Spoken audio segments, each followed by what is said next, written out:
여러분 반갑습니다. 우리가 사는 공간 속에서 만날 수 있는 멋진 도서관에 가서 우리가 사는 시간 속에서 찾을 수 있는 좋은 책의 밑줄 쳐 중계하는 여러분의 중계 소원입니다. 구독과 좋아요는 사랑입니다. 오늘은 성동구 행당동에 있는 성동구립 무지개 도서관에 가서 북학의를 중계해 드리겠습니다. 초정 박제가의 한문서를 박정주가 옮겼습니다.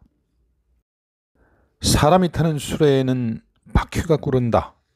차체 위에 기와를 세로로 놓은 듯한 집이 있다.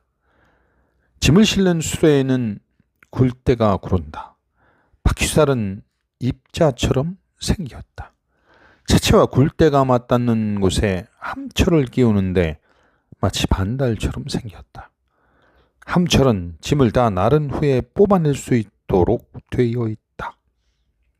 제작 방식은 함철의 뒤쪽을 3개 어금니 모양으로 만든다. 위는 넓고 끝은 뾰족하여 마치 관의 고리와 비슷한데 옆으로 끼우면 빠지지 않는다. 사람이 타는 수레를 태평거라고 한다.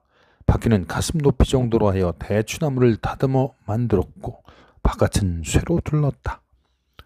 또 작은 버섯처럼 생긴 쇠못을 바퀴 둘레에 박아서 맷돌처럼 땅에 부딪히는 것을 방지하였다.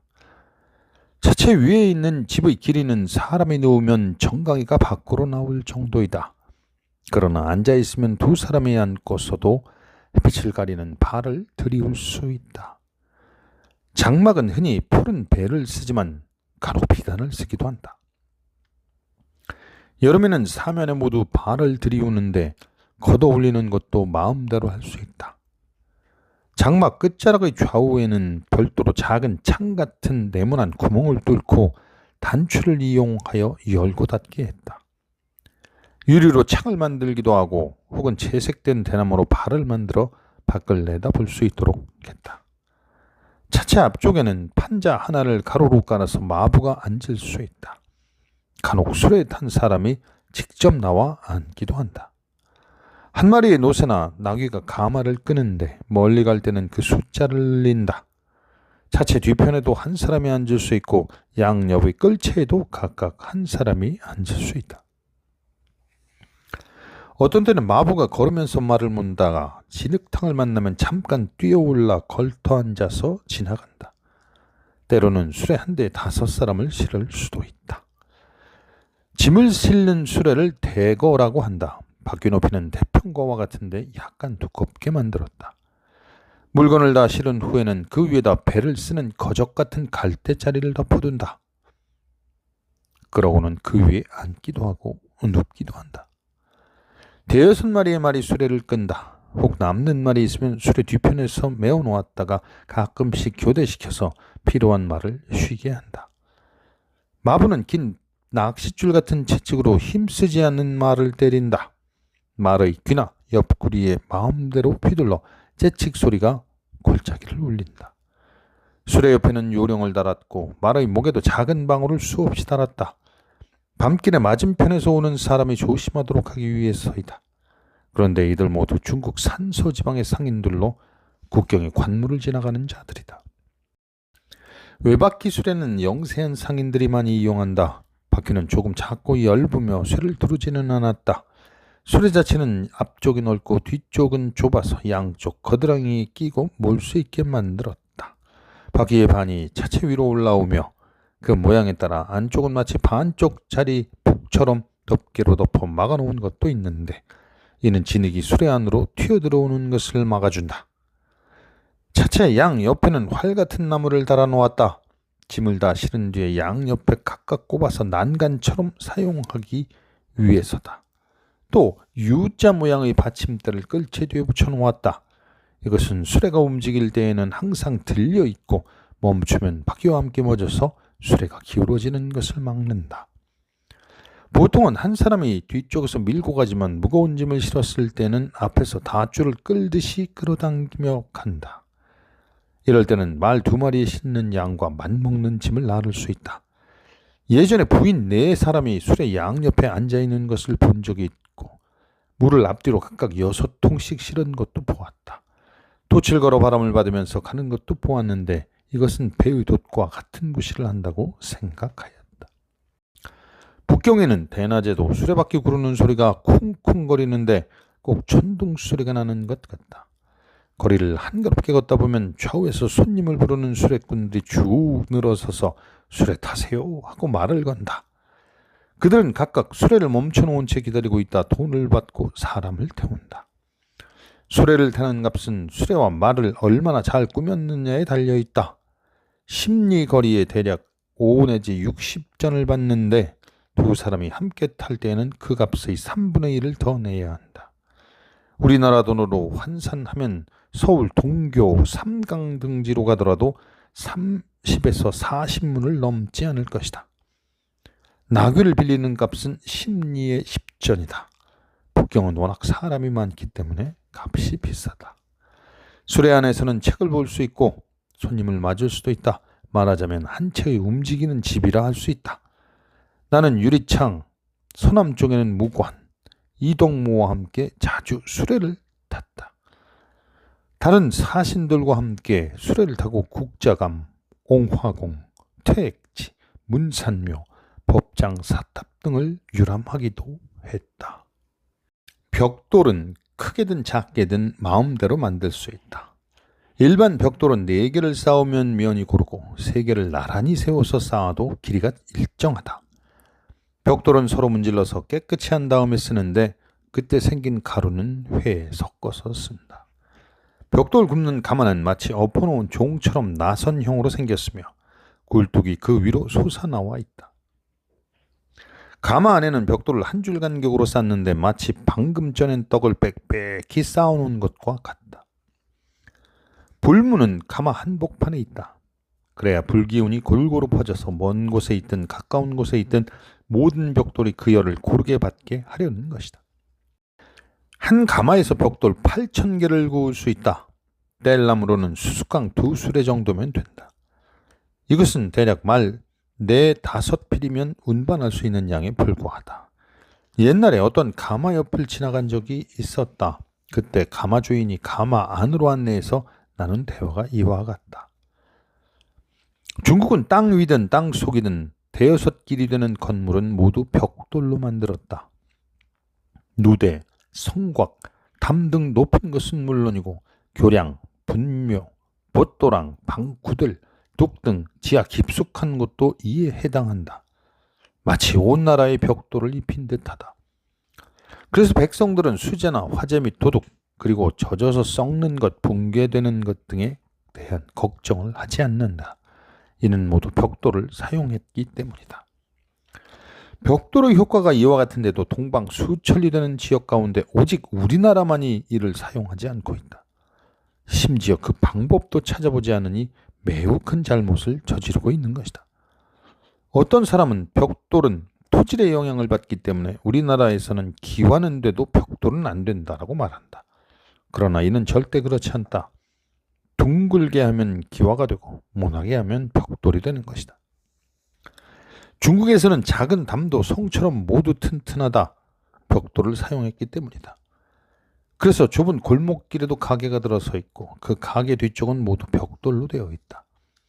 마을의 출입구가 양쪽 끝에 있고 그 위에는 누각을 올려 문을 닫고 지키게 한다. 마을로 들어가려면 이 문을 지나야 하기 때문에 시골에 있는 가게라 해도 도둑이 갑자기 공격해오지 못한다. 옛날에는 골목 싸움, 동네 싸움이라는 것이 있었던 것은 대체로 마을 구조가 이렇게 되어 있었기 때문이다. 어떤 사람은 또 말하기를 개인적으로 벽돌을 만들면 비록 나라에서 이용하지 않더라도 자기 집에서만은 쓸 수 있을 것이다 라고 한다. 그러나 이 역시 틀린 말이다. 백성들의 일상용품은 반드시 서로 도와서 만들어야 하는 것이다. 그런데 성 안에 벽돌이 없어서 내가 혼자 만들려고 하면 굽는 가마도 내가 만들어야 하고 때운 데 쓰는 회도 역시 내가 마련해야 한다. 물건을 실어나르는 수레도 내가 만들어야 하고 온갖 기술자의 일도 모두 내가 해야 한다. 그러니 벽돌을 만들어봐야 그 이익이 얼마나 되겠는가. 혹시 시골에 살아서 흙과 뗄나무가 모두 풍족하다면 모르겠지만 말이다. 지금 당장 벽돌을 사용한다면 관청에서는 백성들이 만들 벽돌을 비싼 값으로 사들여야 할 것이다. 그러나 10년 안에 나라 내 모든 건물은 벽돌로 만들어질 것이다. 모든 건물을 벽돌로 짓는다면 벽돌 값은 기다리지 않아도 저절로 싸질 것이다. 다른 물건도 모두 그러하다. 이것은 위에 있는 사람의 권한에 달려있는 것이다. 서양은 벽돌로 집을 지어서 1000년 동안이나 보수하지 않아도 된다고 들었다. 집에 드는 비용이 상당히 절약되는 것이다. 만일 그렇게 했더라면 중국의 진나라의 장대와 아방공도 지금까지 남아있을 것이고 후세의 제왕들이 궁궐을 다시 짓기 위해 백성들을 혹사시키는 일도 없었을 것이다. 우리나라 사람들은 아침에는 저녁 일을 걱정하지 않아서 수많은 기술이 황폐해지고 날마다 하는 일도 소란스럽기만 하다. 이 때문에 백성들에게는 정해진 뜻이 없고 나라에는 일정한 법이 없다. 그 원인은 모든 일을 임시 방편으로 처리하는 데 있다. 그로 인해 생기는 해로움을 알지 못하면 백성이 궁핍해지고 재물도 고갈된다. 따라서 나라가 나라꼴이 되지 못할 뿐이다. 만약 벽돌로 담을 쌓아서 수백 년 동안 허물어지지 않는다면 이 나라에서 다시는 담을 쌓는 일이 없을 것이다. 또한 그로 인해 많은 것을 얻게 될 것이다. 나머지 일도 미루어 짐작할 수 있다. 그러니 오늘날 매달 담이 허물어지고 매년 집이 무너지는 것은 무슨 까닭이 있는가? 물 저장고를 만드는 데 사용되는 물건이 6가지가 있다. 이것은 쌓고 덮고 바르는 일을 위해 준비하는 것이다. 쌓거나 덮는 데는 3가지 물건이 사용된다. 모난돌, 기와벽돌, 자갈이 그것이다. 나머지 3가지는 바르는 데 쓰는 석회, 모래, 기와가루이다. 바를 때 쓰는 물건 3가지를 섞으면 삼화회라 하고 모래나 기와가루 중에 한 가지를 빼면 이화회라 한다. 석회는 푸른 것과 흰 것이 있는데 무늬가 촘촘하고 빛깔이 윤택해야 한다. 그렇지 않은 것은 엉성해서 잘 붙지 않는다. 구울 때는 나무나 석탄을 사용하여 가마의 불이 이틀 반 동안 꺼지지 말아야 한다.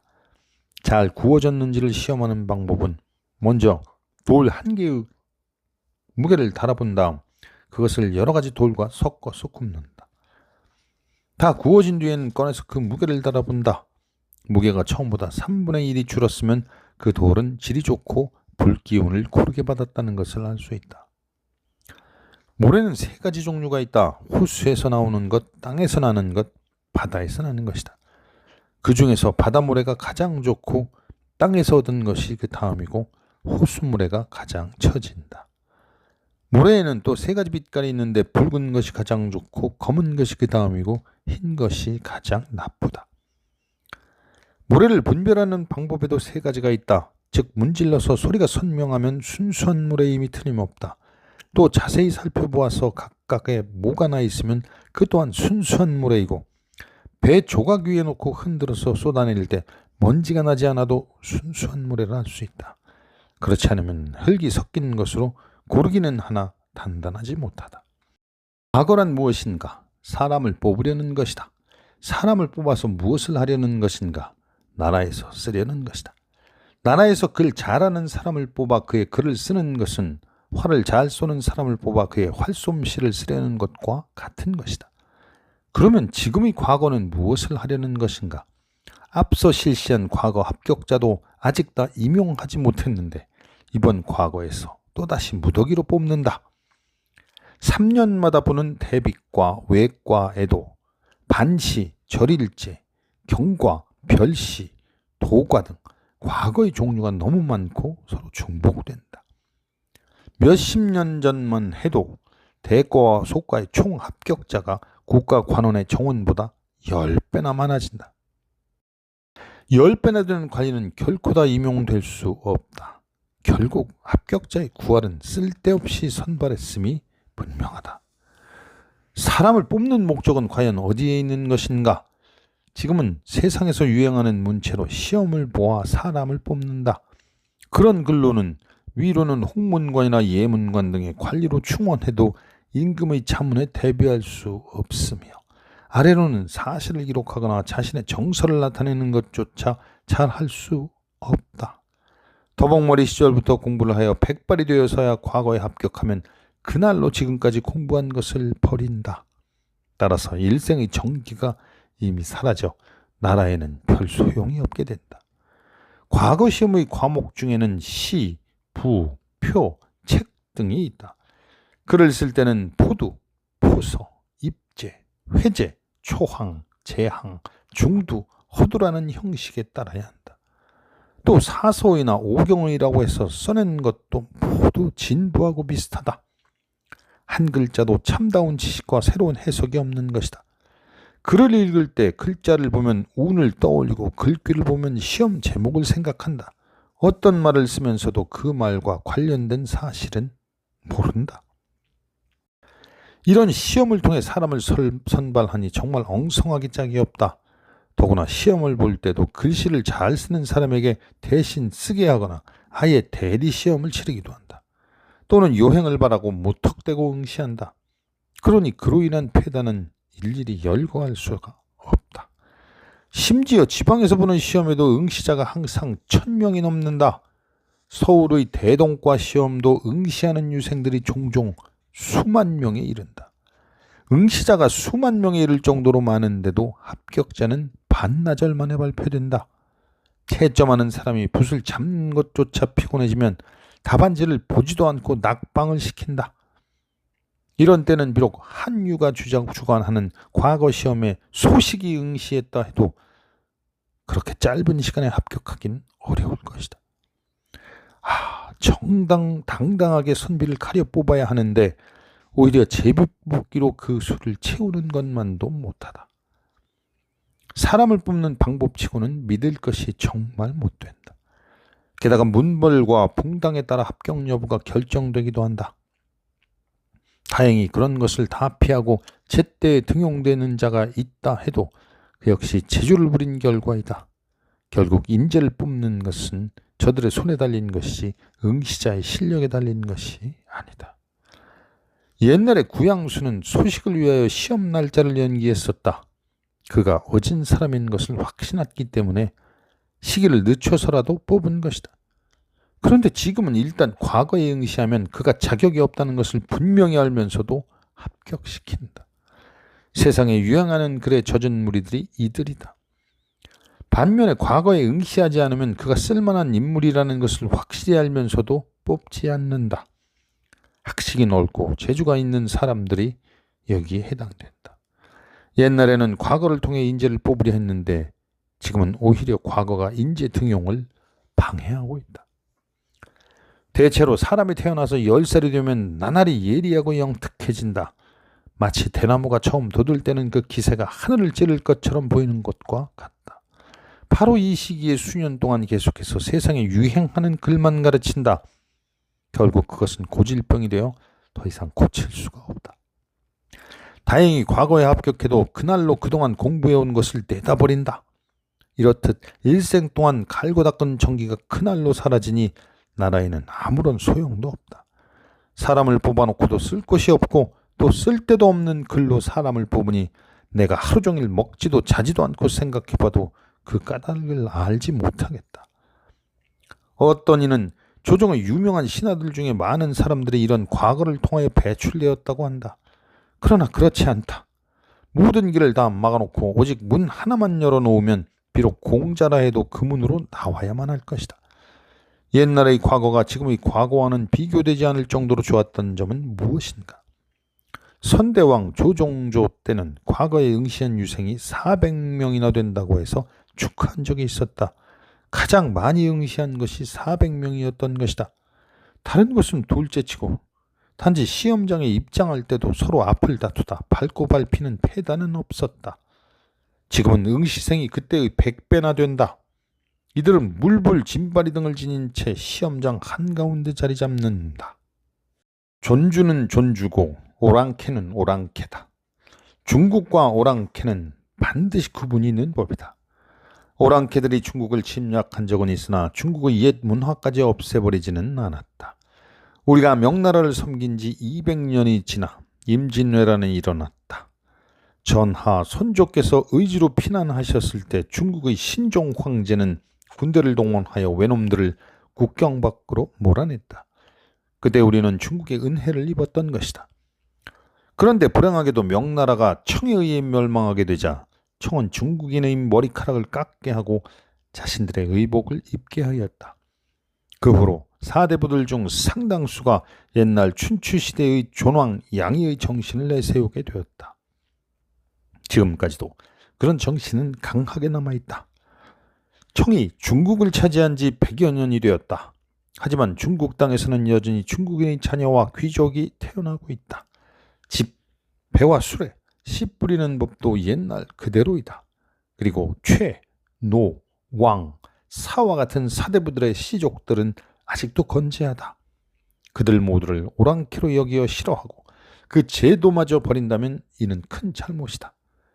성인들은 적어도 사람들에게 도움이 된다면 비록 그 제도가 오랑캐의 것이라 해도 받아들였다. 하물며 중국의 옛 문화를 받아들이지 않는데 무슨 문제가 있겠는가. 지금의 청나라는 원래 여진족 오랑캐였다. 오랑캐는 중국이 자신들에게 이익이 된다는 것을 알았기 때문에 이를 빼앗아 차지한 것이다.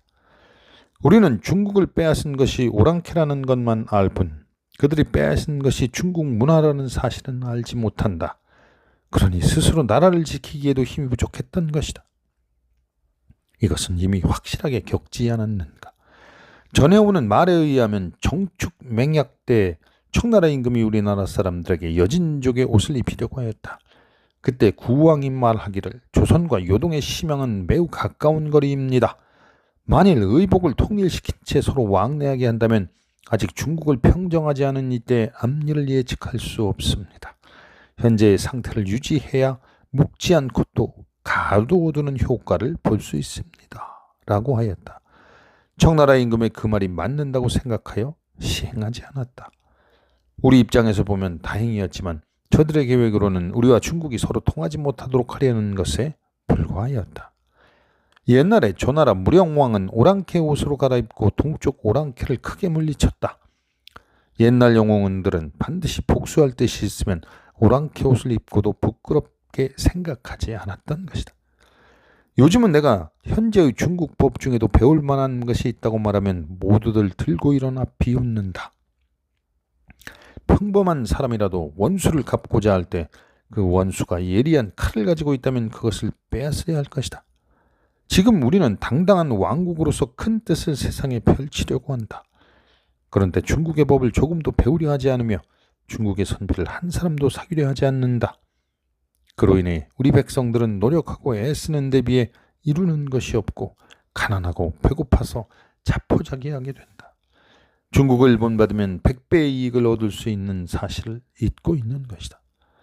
나는 우리가 중국의 오랑캐를 내쫓기는커녕 우리가 갖고 있는 오랑캐 같은 풍속조차도 문명화시키지 못할까 봐 걱정이다.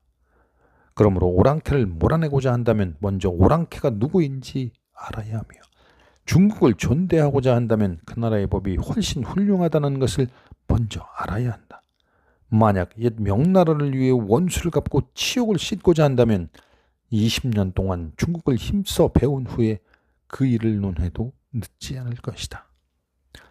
여기서 시대를 아파한 조선 선비 박제가와 함께 걸었던 중계서원의 산책을 마치겠습니다. 사랑하는 중계서원 구독자 여러분, 감사합니다.